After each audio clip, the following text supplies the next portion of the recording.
এটা হল ঘুঘু সাপের বাচ্চা।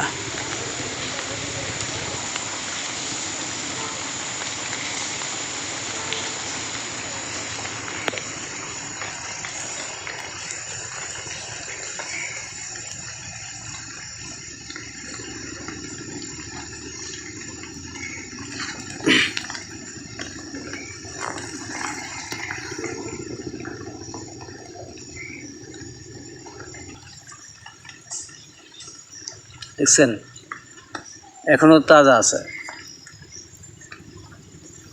বোধহয় কোনো গাড়ির চাক্কা গেছে ওর মাথার উপরে দিয়ে, তাই এলা লড়তে পারতেছে না। ঘুঘু সাপ এই যে এনে আমি যাইতেছিলাম পর দিয়ে ফাইট করে দিব।